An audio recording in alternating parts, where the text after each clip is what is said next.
Hi guys, this is Dan from Magic Pachinko with another short video on a vintage Pachinko machine. Yeah, it's cold out. So I came into my workshop this morning and I have an indoor-outdoor thermometer. It was 10 degrees outside, 11 degrees inside. And first thing I do is set the heaters up and hopefully it gets a little warmer in here. And right now I've got it up to almost 19 degrees. That's almost balmy. All right, so this is a 1975 Nishijin Model B. I told you before I really like the Model Bs, and I have a definite love-hate relationship with this machine, and I'll tell you why. This particular customer decided that they wanted just a functional restoration done. So a functional, you probably know, I only offer two different levels of restoration: a functional restoration and a full restoration.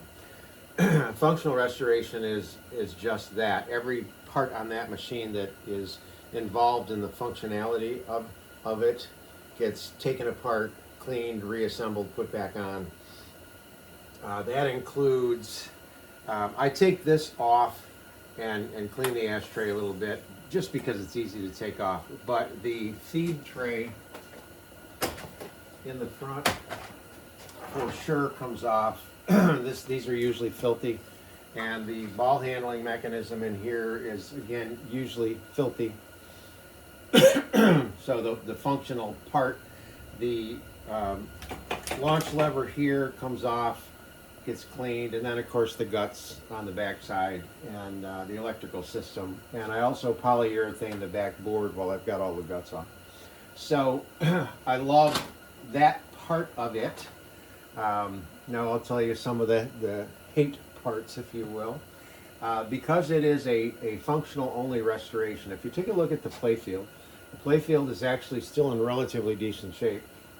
There is some water staining, but the colors are still pretty good on this one. So many, excuse me, so many of them, just the colors almost fade away to nothing.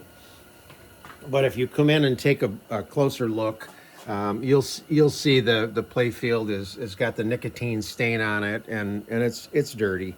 But that goes along with the full restoration when the actual playfield gets taken off.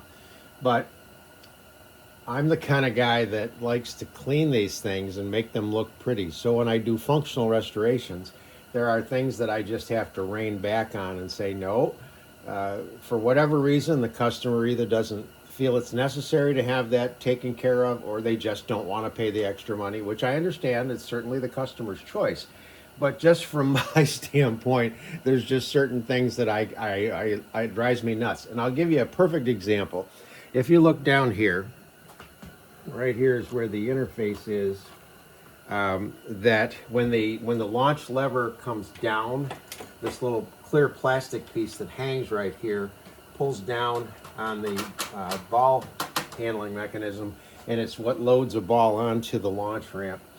I always take this off. It's held in place with a couple of screws. I take it off, clean it, clean the pivot, make sure the pivot's nice and polished, and then I go to put it back on the machine.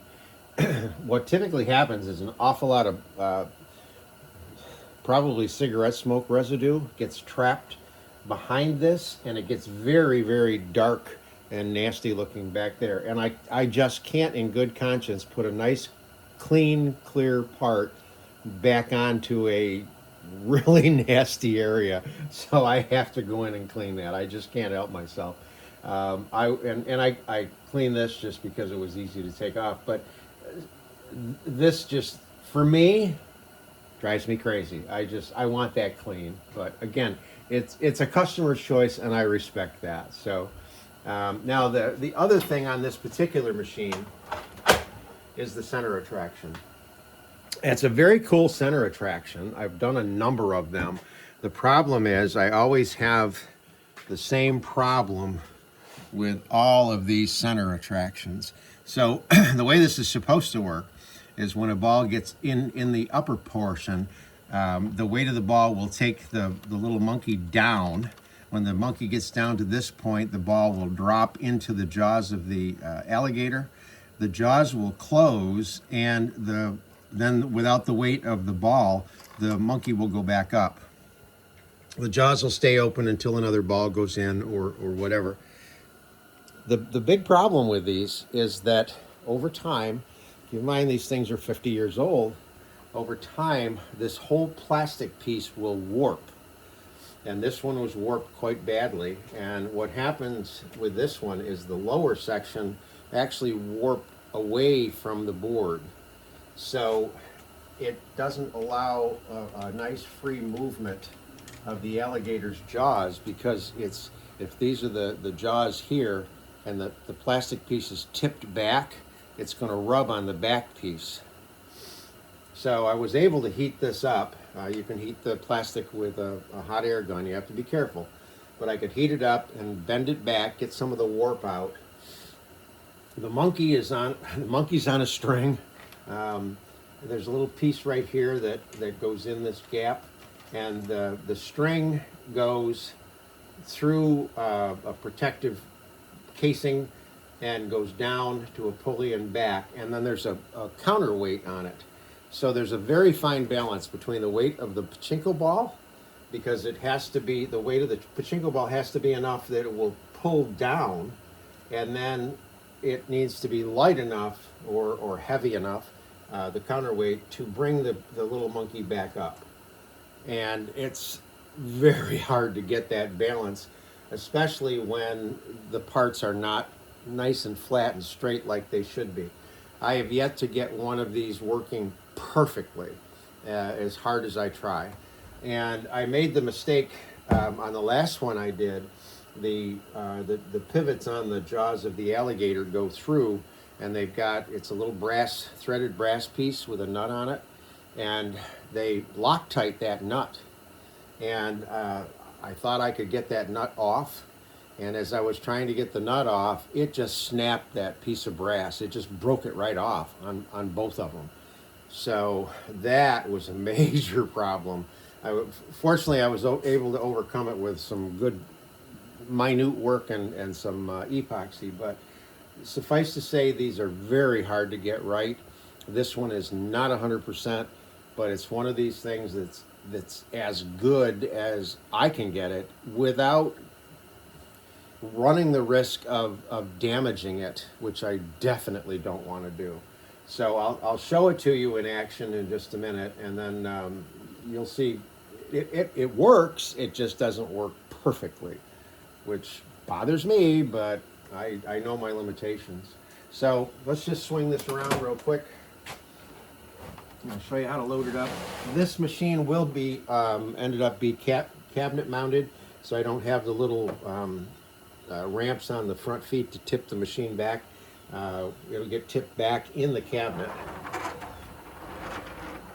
So there's the back, all nice and clean and pretty. So again, all of this comes off when you do even a functional restoration, and then I do polyurethane this back board to keep it from absorbing moisture, and then reassemble everything and redo the wiring and so on and so forth.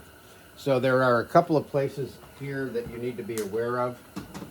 The first one is right here, and I've got it marked with red ink right here. And the second place is down here with a red arrow, and I'll explain both of those in just a second.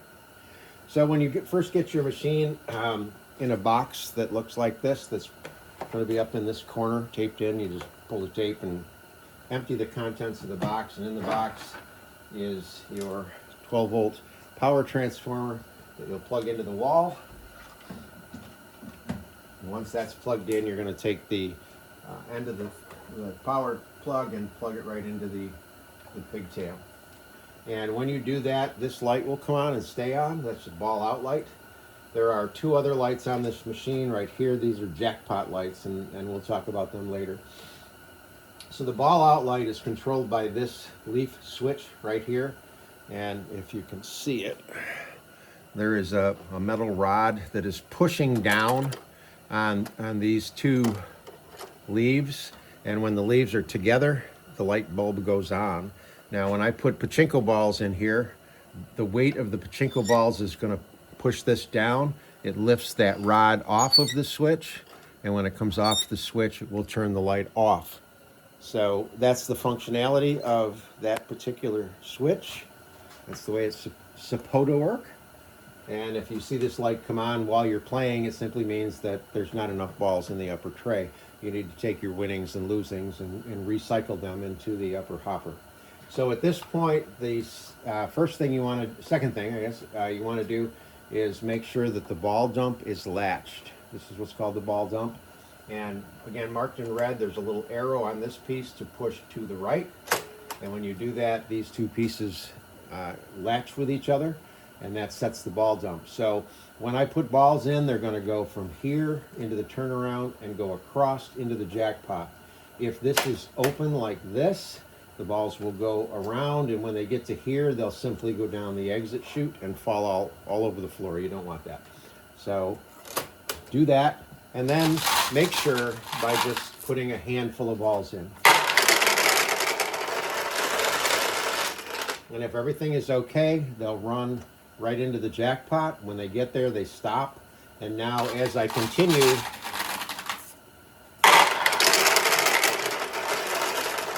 to put more and more balls in, these chutes will start to fill up with a double row of pachinko balls.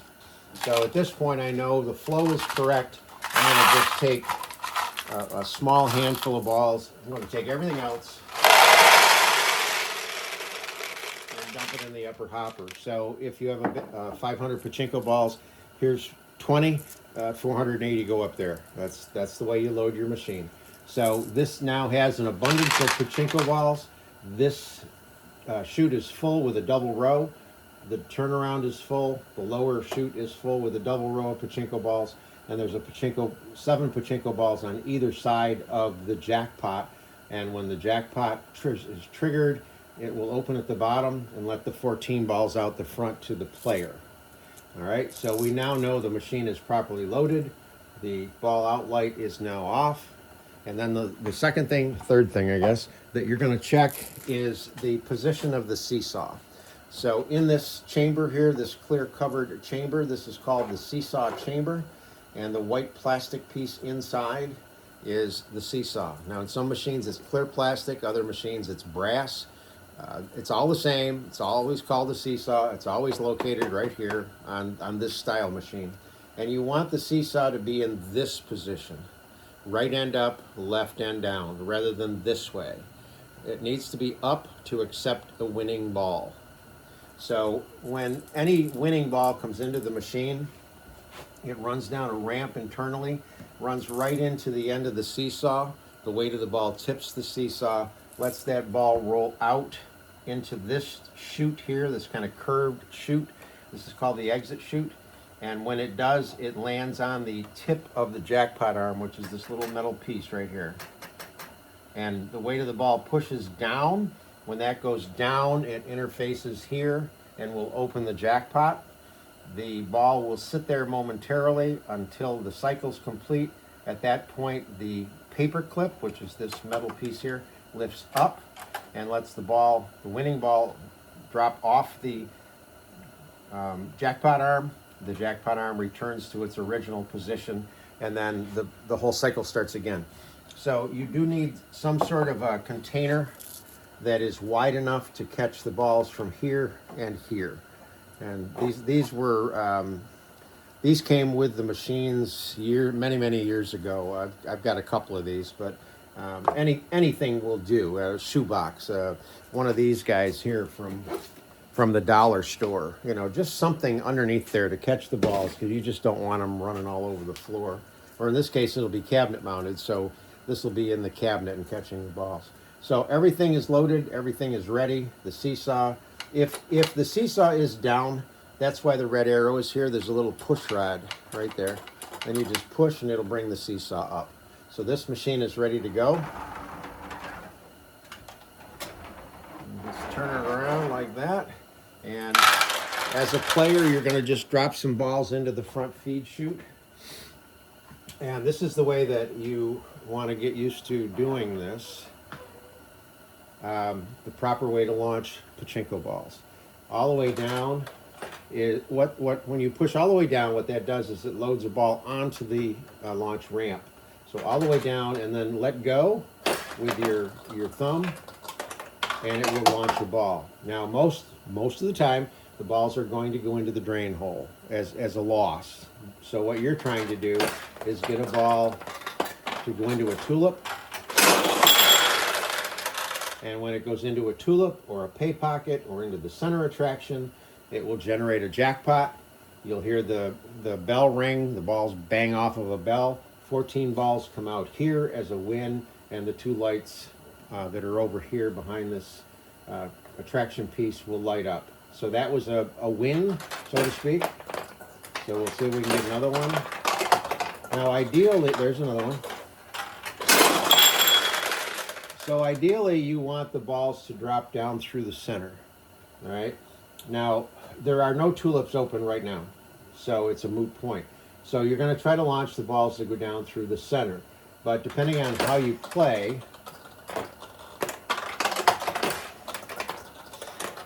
you're going to want to learn how to go down either side. Okay. So, for example, if this tulip is open or this tulip is open, you want to be able to drop a ball down here or drop a ball down here. So if you go all the way down and let go, the ball's going to go all the way across, hit the bumper, and stay on this side. So again, you want to go all the way down to make sure that a ball gets on the launch ramp, but then you can lighten up a little, not like that. You can lighten your down pressure just a little before you let it roll off your thumb, and you can keep the ball on the left side of the machine if you have a tulip open. Now, here's a point because of plexiglass. This is new plexiglass. This machine is not leaning. Oop, I just noticed that. There, okay. That wasn't quite closed the way it should be. But this machine is not leaning back as much as it should be. However, with plexiglass being so thin, the new plexiglass, the older stuff was much thicker, but it's way too expensive.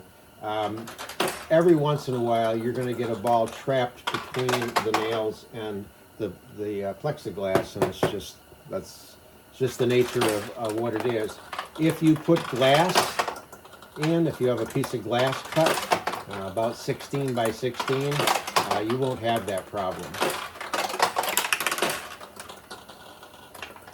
So you can launch balls as fast as you want to. You just need to make sure that you launch them properly each time. Okay. Now you may not have seen it. I did because I was watching for it. I got a ball to go in here, and it dropped into the monkey. And if you notice, the monkey is not going down like it should. So again, it's that delicate balance between the weight of the ball and the counterweight. So the monkey should go down a little bit further. And when he gets down to here, it'll release the ball, the alligator's jaws will close, and then the counterweight is supposed to scoot him back up. And unfortunately, it's that up and down movement that is just so hard to tweak. There's one more thing that I'm going to try before I pack this machine up to hopefully make it better. There is an adjustment on it. I want to try to tweak that a little bit. But that's essentially the way that center attraction is supposed to work. But if you notice, I launched quite a few balls. I don't know how many, probably 50, before I ever got one to go in here. So it's not like you're going to be dropping balls in his thing every time and expecting it to go up and down. It's just the nature of the machine. Even if it worked perfectly in the parlor, it wouldn't be an attraction that people would go, hey, go play this machine because it goes in the monkey every time. It just doesn't happen. The machines were never set up like that.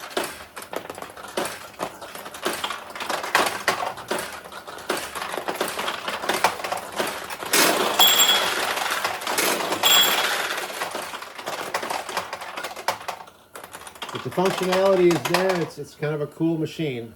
Hope you like it.